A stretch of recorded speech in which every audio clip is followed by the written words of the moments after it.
우리가 이사야 선지자를 떠올리면 아주 크게 두 가지 사건이 유다에 일어나는데, 하나는 기원전 734년에서 32년까지 이태 동안에 걸친 아람과 북이스라엘의 동맹군이 유다를 침략한 사건입니다. 거의 멸망할 뻔하다가 살아나죠. 그 다음에는 701년에 아수르가 히스기야 왕 때 예루살렘을 포위하고 또 전멸의 위기를 맞는 경험이 이사야 선지자 시대에, 그리고 아하스와 히스기야 왕 시대에 일어난 유다 왕국의 가장 큰 위기요 사건입니다. 이러한 시대적 배경과 정황을 알아야 되는 것은, 우리가 하나님이 그의 약속들과 그의 목적들과 그의 대상들을 위하여 허락하신 모든 언약들, 우리 신약 시대의 이해로는 구원, 영생이라는 이런 약속과 내용들은 구약 시대에 한 민족의 역사로 설명되어지고 성취되어지고 그리고 우리에게 증언되고 있습니다. 오늘날 우리 신약 시대에 예수를 믿어 구원을 얻고 영생을 얻는 이런 단어로 설명되는 내용이 얼마나 구체적이고 얼마나 어마어마한가 하는 것을 알지 못하면 가장 크게 현실에서 우리가 직면하는 매일매일의 삶의 크기와 깊이와 그 공포와 구체적인 것들 속에 신앙을 담아내는 일을 실패하게 됩니다. 대부분은 현실과 동떨어진 피난용으로 씁니다. 성경을 보거나 기도를 하거나 교회를 오거나 개인적으로 가진 신앙들이 우리가 현실에서 직면하는 모든 것들, 역사적이고 국가적이고 사회적이고 그리고 각각의 경우에 실제로 도전되는 실제적인 현실들과 맞부딪혀서 묶여서 그 범위와 크기와 무게와 내용에 있어서 성경이 증언하는 것과 상대가 되지 않는 작은 것으로 사유화됩니다. 그것을 막아야 됩니다. 우리의 존재와 우리의 인생과 우리의 현실은 짐으로서 시험으로서만 있는 것이 아니라 하나님의 일하심을 담고 있는 것입니다. 그래서 이사야를 시작하는 데 있어서 가장 놀라운 그 1장의 장면은 다른 선지자들에게서 나타나는 것과 다른 식의 시작입니다. 다른 선지서들은 다 선지자가 하나님 앞에 소명을 받고 그리고 이제 하나님께 받은 계시를 전하는 것으로 출발하고 있지만, 이사야는 그 일은 6장에 가서야 나타납니다. 우시야 왕이 죽던 해 내가 본즉, 이렇게 그의 소명이 시작되고 있고, 그 앞에 1장에서 5장에 걸친 이 너무나 급박한 그리고 너무나 구체적인 위기가 앞에 먼저 등장을 합니다. 그러니까 우리는 주인공이 등장하기 전에 역사적 정황이 먼저 제시되고 있다는 것을 염두에 두어야 할 것입니다. 여기에 기록들을 보면 이것은 이사야의 기록들은 시대적 순서적으로 나오는 것이 아니라 이렇게 전 역사를 지나온 자가 되돌아보는, 그래서 내용들을 의미와 그 메시지로 묻기 위해서 다시 묻고 얘기한 것들로 되어 있습니다.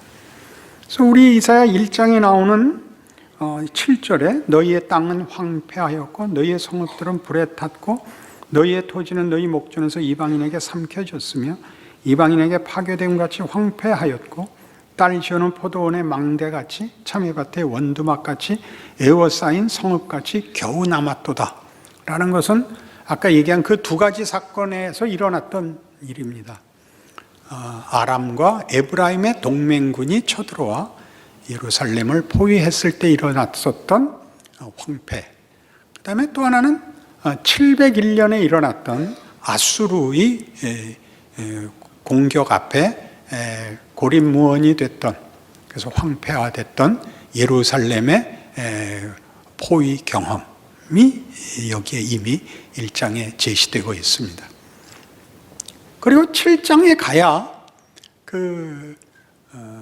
아람과 에브라임 동맹 사건이 아하스 때의 일이 7장에 가서 구체적으로 제시되고 36장에 가면 아수르 공격에 관한 구체적인 역사적 정황이 거기서 소개됩니다. 그러나 1장은 그것이 다 경험된, 알고 있는 자로서 여기 기록되고 있죠. 이것은 그것이 하나의 역사적인 사건이고 위기였고 그것을 어떻게 해결했는가의 목적이 있는 것이 아니라 그 사건들을 어떤 시각에서 볼 것인가, 그리고 그 해결은 또 어떤 의미를 가지는가 라는 차원에서 이사야 선지자의 이 글들이 남겨져 있는 것입니다. 그러니 우리는 이 일을 다만 아람과 에브라임의 동맹군 앞에 당했던 위기와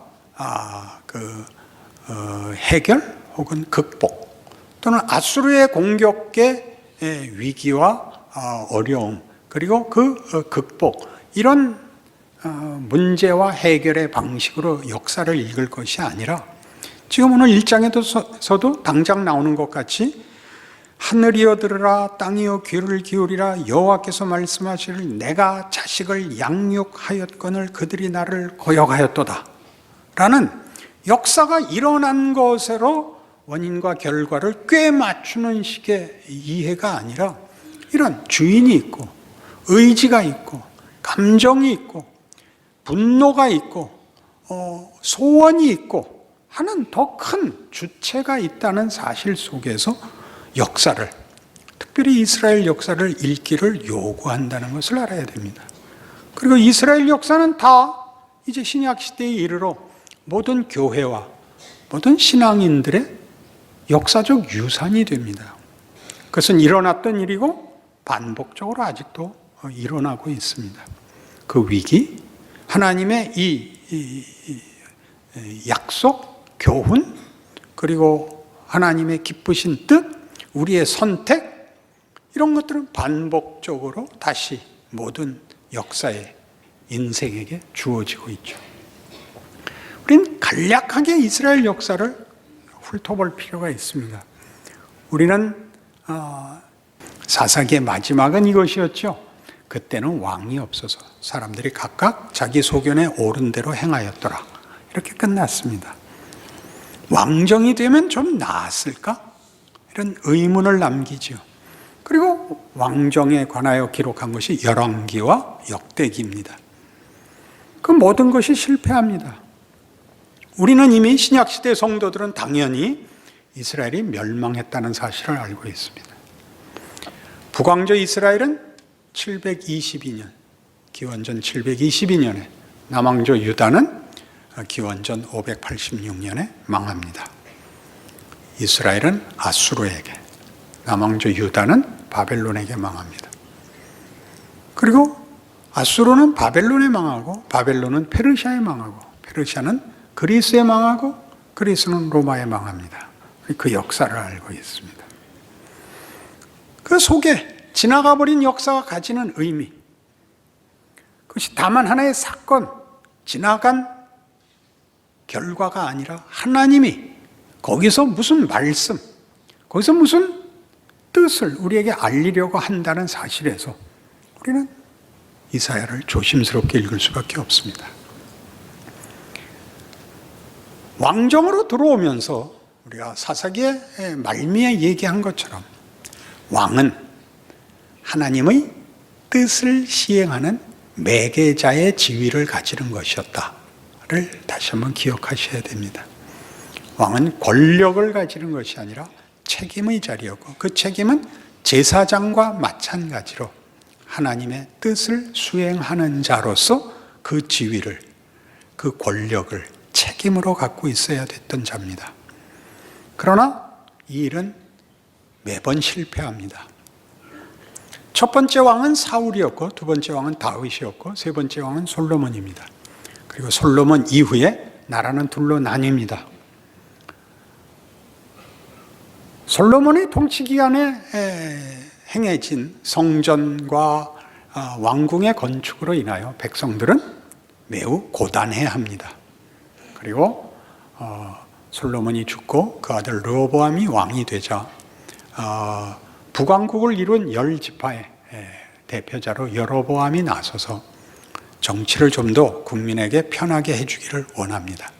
르호보암은 거절하고, 그러자 10개 지파, 정확히 10개와 반 지파가 반발하고 나가서 북왕조를 만듭니다. 그 반 지파는 베냐민 지파입니다. 베냐민은 절반은 북왕조로 가고 절반은 남왕조에 남습니다. 그래서 이스라엘이라는 국호를 12지파 중에 10.5라는 말이 있나요? 거기가 다수가 같으니까 이스라엘이라는 국호를 북왕조가 쓰고, 남왕조는 한 개 지파의 이름인 유다가 되는 것입니다. 그런데 성경은 북왕조가 다윗 왕가로부터 분리해 나간 것을 하나님을 외면한 것으로 취급합니다. 그래서 역대기에는 남왕조의 왕들은 기록이 남아 있어도 북왕조의 왕들은 취급 자체를, 언급 자체를 하지 않습니다. 이 점 유념해서 보셔야 됩니다. 그래서 북왕조는 다윗 왕가로부터 분리해서 자기네 나라를 세우자 그 국민의 정체성을 신앙적인 것으로보다 정치적이고 경제적이고 군사적인 것으로 유지할 수밖에 없게 됩니다. 그래서 끊임없이 우상을 섬깁니다. 그래서 북왕조의 왕들 중에는 하나님을 신실하게 섬긴 왕이 하나도 없습니다. 그리고 우상을 아주 극심하게 섬기게 됩니다. 대표적인 악왕은 아합입니다. 오므리 왕조가 가장 융성했던 왕조였는데 그 외에는 모두 역모에 의해서, 반란에 의해서 왕위가 바뀝니다. 피해 역사를 가지게 되죠. 근데 당시에 이 중동 지역의 가장 큰 세력은 아람이었습니다. 지금으로 시리아입니다. 아람이 가장 큰 국가였고 국력을 가진 세력이었고, 그 아람과의 전쟁에 이스라엘은 녹아납니다. 당시의 선지자는 엘리사였습니다. 그런데 이제 아람이 한참 왕성하던 말기에 아수르가 일어납니다. 그래서 아수르의 위협 아래 놓이게 되자 아람과 북왕국 이스라엘은 손을 잡고 주변에 많은 군소 국가들과 연합하여 동맹을 결성합니다. 그리하여 아수르에 대항하기로 하는데 유다가 말을 듣지 않습니다. 그래서 유다의 왕을 패하고 자기네와 뜻을 같이 하는 왕을 세워 그 동맹군을 강화하려고 쳐들어오는 것이 아까 말한 아하스 때의 기원전 734년에서 732년에 걸친 아람과 에브라임의 동맹입니다. 나중에 이사야 7장에 가면 보시겠지만 그 동맹을 맺고 쳐들어온다는 소식을 듣고 아하스의 마음이 바람 앞에 산림처럼 흔들렸더라 이렇게 기록되고 있습니다. 무서운 현실적 위기였죠. 거길 간신히 극복합니다. 하나님이 살려줍니다. 그리고 그 다음에 남왕조는 늘 다윗 왕가의 정통성을 유지하지만 그렇다고 모든 왕들이 다 신실하지 않습니다. 북왕국 이스라엘의 영향을 받아서 꽤 많은 왕들이 우상을 섬기게 되고 하나님 마음에 들지 않게 굴고, 아하스는 특히 심해서 아하스는 그 아들을 몰록에게 바치는 지경까지 갑니다. 몰록은 당시 가나안 지방의 특별한 그 우상 숭배로서 자식을 바치는, 불에 던져 불사르는 그런 제사까지 도입을 합니다. 왜 그랬을까요? 무서워서 그랬죠. 왜냐하면 아하스가 재위하던 731년에서 715년까지 그가 왕위에 있었는데 722년에 북왕국이 멸망하거든요. 몹시 겁이 났을 것입니다. 그리고 하나님을 섬기는 일이 실패하는 첫 번째 이유는 가장 크게 하나님의 뜻과 우리의 소원이 늘 다르기 때문입니다. 우리는 매우 보이는 것과 현실에 집착하고 있고, 하나님의 꿈은 더 원대합니다. 더 깊습니다. 우리 자신의 영광과 명예를 목적하고 있습니다. 하나님이 창조하신 하나님의 형상을 만드시려 하고, 우리는 매우 쉽습니다. 여러분 늘 기도하다시피 많은 것 바라지 않고, 그래서 남에게 손가락질 받고 않고 살게만 해주시면 제가 모든 걸 하겠습니다. 하나님이 노하시고 하나님이 분해하십니다. 그게 우리가 현실에서 겪는 것입니다. 그래서 이 이사야서에서 우리가 만나는 이스라엘의 이 시기는 말기에 가고 있습니다. 북왕조는 이사야가 활동하던 시기에 망할 것이고, 망하고 유다는 그 후에 곧 망할 것입니다. 하박국 선지자는 좀 더 뒤에 BC 609년에서 590년대까지 활동을 했기 때문에 하박국 선지자는 이따 보겠지만 좀 더 멸망에 접근되어 있는 자리에 갑니다. 이런 일들을 통해서 성경이 우리에게 하고 싶은 이야기는, 그러니까 이런 현실들을 극복하기 위해서 우리가 보통 하는 이야기, 그러니까 하나님께 순종하고 잘 믿어서 어려운 일 당하지 말고, 어려운 일을 당하거든 빨리 회개하고 빨리 용서를 구해서 형통한 길을 가라, 이렇게 간단하지 않다는 것입니다. 이 말을 알아들을 수 있을까요? 우리가 잘한 것이 없는 것이 사실이고, 이스라엘이 멸망당한 것이 그들의 선택에 의한 것은 사실이지만, 이사야 선지자를 비롯해서 구약 기록의 가장 중요한 내용은 잘잘못보다 큰 하나님의 일하심이 있다는 것을 자꾸 우리에게 가르치려고 합니다. 우선 대표적으로 우리가 보통 하는 판단식으로 잘하면 복받고 잘못하면 벌받는 것이라면 사실 시간은 필요가 없습니다. 시간이 길면 지난번에 잘했을 때 그냥 끝장내고 하나님이 천국으로 부르셔야 제일 좋습니다. 그렇지 않습니까? 승리했을 때 불러가시면 다행인데, 승리하고 난 다음에도 놔두면 그 승리를 계속 연장할 수 없는 게 우리 인생의 실력입니다. 안 그렇습니까? 그러니 하나님께서 왜 시간을 두시는지, 그리고 우리에게 선택권을 주시는지, 그것을 풀지 않으면 구약 역사를, 그리고 우리의 현실을 이해할 수가 없습니다. 우린 사사기 내내, 사사기가 한 200년은 그랬던 것으로 기억하는데, 그 200년 내내 이스라엘이 못난 짓을 하는 걸 허락하십니다. 그땐 이런 예를 들었죠. 탕자의 비유와 흡사하다고. 나가겠다 그러자 나가게 하십니다. 달라는 재산 주십니다. 왜 하나님은 그렇게 하실까요? 거기서 하나님은 우리에게 기회를 주시고 선택하게 하시고, 우리의 선택이 결과하는 걸 보게 하십니다. 그건 우리가 잘못한 것의 결과입니다. 역사는 그런 거죠. 잘못해서 그렇게 된 겁니다. 그럼 잘못해서 그렇게 됐으니 다음엔 잘못하지 말고 잘해서 좋은 걸 얻자. 그러면 이 세상에 유토피아가 옵니다. 세상엔 천국이 없습니다. 하나님이 만들어서 나중에 주실 것입니다. 그럼 없는 세상은 왜 살게 하는가? 우리가 가진 선택이, 우리가 가진 자유가 무엇인가 보라고 합니다. 하나님을 외면할 자유까지 주십니다. 얼마나 무시무시합니까? 우리의 소원은 그렇게는 싫다 아닙니까? 그럴 필요 없지 않습니까? 여러분, 이제 목사가 되면 기도를 이렇게 해요. 하나님, 오늘 내가 설교할 때 하나님이 나를 주장하셔서 저는 없애주시고 오직 하나님의 기계로 사용해 주십시오. 그렇게 안 한다니까. 무슨 소리냐? 네가 하고 싶은 대로 하라. 아, 그러다 햇소리 하면 어떡해? 그럼 욕먹어야지. 여러분들이 계속 기도가 뭐죠? 성령이 오셔서 생각할 필요 없이 잘해서 고난 없게 해주십시오. 그럴 수는 없다.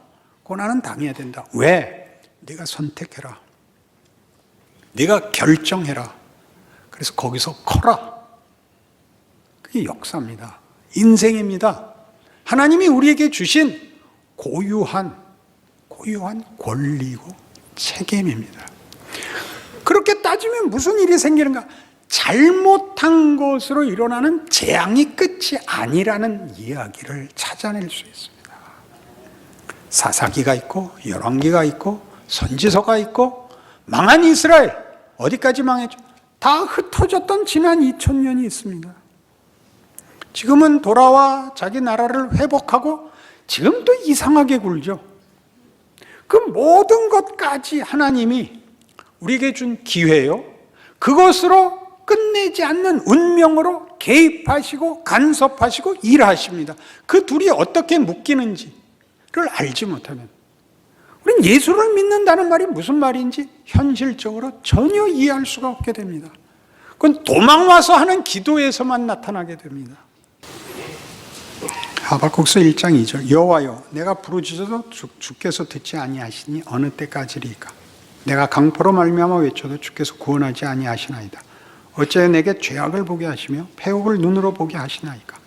겁탈과 강포가 내 앞에 있고 변론과 분쟁이 일어났나이다. 이러므로 율법이 해이하고 정의가 전혀 시행되지 못하오니 이는 악인이 의인을 애워쌌으므로 정의가 굳게 행하여짐이니이다. 하박국의 그 비명은 이겁니다. 하나님, 나라가 악해져서 사회가 엉망이 됐는데 그 바람에 우리 의인들까지 고생을 하고 있습니다. 하나님, 왜 두고만 보십니까? 하나님이 이제 뒤에 답하십니다. 집에 와서 보십시오. 걱정 마라. 내가 심판할 것이다. 내가 갈대아 사람들을 일으키겠다. 바벨론입니다.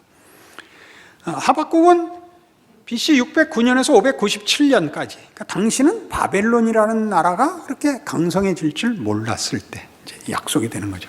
그때는 아수르가 더 셀 때 갈대아를 불러서 이제 아수르를 꺾고 그리고 유다도 망하게 할 것입니다. 저들의 잘못을 내가 징치하고 심판하리라. 하박국이 펄쩍 뛰었죠. 아니, 그러면 우리 의인들도 다 같이 망하는 거 아닙니까? 그렇잖아요. 나라가 망하면 그 속에 있는 그 나라의 다수가 잘못하고 그 나라 전체가 잘못했어도 그 안에 있는 의인들은 억울한 것 아닙니까? 그래서 하나님이 그 유명한 말씀을 주십니다. 의인은 믿음으로 산다. 이 역사에서 면제되지 않습니다. 나라의 운명에서 의인이라고 해서 면제되지 않습니다. 그리고 뭐라고 답을 주셨다고요? 의인은 믿음으로 산다. 그 말은 신약에 와서 이렇게 성취됩니다. 로마서 1장으로 오시면 로마서 1장 16절 내가 복음을 부끄러워하지 아니하노니 이 복음은 모든 믿는 자에게 구원을 주시는 하나님의 능력이 됨이라. 먼저는 유대인에게요 그리고 헬라인에게로다. 복음에는 하나님의 의가 나타나서 믿음으로 믿음에 이르게 하나니 기록된 바 오직 의인은 믿음으로 말미암아 살리라 함과 같으니라. 여기 나옵니다. 여기 인용되죠. 뭐였죠? 역사적 정황이 걱정 마라. 이 불의한 나라, 이 악한 사회 내가 심판한다. 아이고 하나님, 그럼 우리 의인들은 어떻게 됩니까? 의인은 믿음으로 산다. 믿음이란 뭘까요? 우리가 아는 모든 원칙, 인과관계, 보상, 이해 이런 것보다 큰 거다. 어떻게 크냐고요? 망하는 것이 손해가 아니다. 십자가로 예를 들면 죽으면 끝이 아니다. 그래서 우리가 알고 있는 우리 세상에서의 우리가 저지른, 우리가 자초한 재앙, 그 재앙이 재앙으로 끝나지 않는다. 우리 선조가 먹은 선악과, 그래서 실패한 이 창조 세계, 그렇게 끝나지 않는다. 우리가 구원을 어디서 받죠? 이 타락한 창조 세계 속에서 구원을 받습니다. 재창조는 창조 세계 속에서, 창조가 취소되고 다시 되는 게 아니라 창조 속에서 재창조가 일어납니다. 창조를 완성하는 것으로 등장합니다. 기독교 신앙의 최고의 위대함이 뭐냐? 최고의 위대함이 뭐냐? 능력이라는 거죠. 예수로 증언한 능력. 어떤 능력?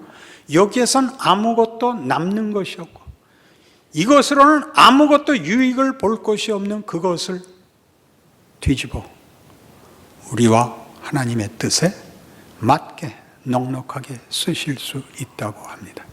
그게 믿음입니다. 믿음은 매달리는 게 아닙니다. 그건 하나님이 그리 하시는 하나님의 특별한 능력인 것입니다. 그러니 구약 이스라엘이 멸망한 것으로, 포로가 되는 것으로 모든 인류에게 복음이 넘친 것 같이, 그리고 역사가 가지는 인과 법칙에 의하여 운명을 결정하는 게 아니라 그 난리, 재앙, 그 멸망, 그 비극 속에 하나님이 그의 일하심과 그의 뜻과 목적을 그 속에서 키우고 계시다는 것을 발견하는 것이 기독교 신앙인만이 가지는 눈이다 이겁니다. 아시다시피 역사는 의식이 없습니다. 그리고 역사는 의지도 없습니다. 그렇죠? 역사학자들의 공통된 견해가 뭐죠? 왜 그때 일이 이렇게 됐는지 이유를 모르겠다입니다. 근데 안 하고 된 건 없죠. 왜 그리 갔을까? 왜 그랬을까? 모르죠. 그러나 일어난 일입니다. 일어났기 때문에 어찌할 수가 없습니다. 변경할 수도, 취소할 수도, 우길 수도 없죠. 일어난 일인데 그것 어느 거 하나 하나님이 외면하시거나 하나님이 개입되지 않은, 하나님이 쓰지 않는 그런 경우는 없답니다. 어떤 시간, 어떤 공간도. 그러니 이제 우리는 여기에 섭니다. 예수를 믿는다는 게 무엇인가? 우리가 겪는 모든 현실, 우리가 속한 정황, 자기 나라, 자기 백성, 자기 시대, 그거 손해보지 않는다 그럽니다. 그게 믿음입니다. 신앙생활을 내가 이해할 수 없는 모든 것으로부터 도망가는, 그래서 축소시키는 것이 아니라 하나님이 여러분을 붙잡아 둔 정황 속에서 하나님의 사람으로 믿음을 가지고 덤벼드십시오. 고치려고 들 필요가 없습니다. 여러분 자신은 믿음을 가진 자입니다. 하나님이 이것으로도 뭐든지 할 수 있다. 복음서에는 그 경우가 2번 나옵니다. 세례 요한이 요단강에서 세례를 베풀자 바리새인들도 따라 나옵니다. 요한이 이렇게 그들을 조롱하고 위협합니다. 독사의 자식들아, 누가 너희더러 회개하여 임박한 진노를 피하라 하더냐. 속으로 너희가 아브라함의 자손이라고 생각지 말라. 하나님이 능히 이 돌들로도 아브라함의 자손이 되게 하실 수 있으리라. 그 말이 무슨 뜻인지 알아야 돼요. 욕하고 꾸짖는 얘기 정도가 아니죠. 이 돌들로도 아브라함의 자손이 되게 하실 수 있으리라. 한 번 더 나옵니다. 예수님 이제 죽으실 각오를 하고 예루살렘에 입성하십니다. 모든 사람들이 그를 해방자로, 구원자로 이해하고 환영합니다. 호산나 찬송하리로다 주의 이름으로 오시는 이여. 옆에 섰던 바리새인들이 반대합니다. 선생님, 이 말을, 이 함성을, 환호를 중단시키십시오. 신성모독입니다. 예수님이 이렇게 대답하시죠. 저들이 입을 다물면 돌들이 소리하리라. 그런 말들이 갖는 의미를 아시겠습니까? 돌 여러분,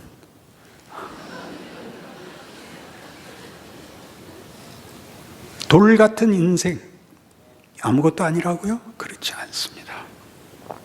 하나님이 일하고 계시고 우리가 겪는 호불호, 자랑, 후회, 탄식, 비난, 원망 다 담아 일하십니다.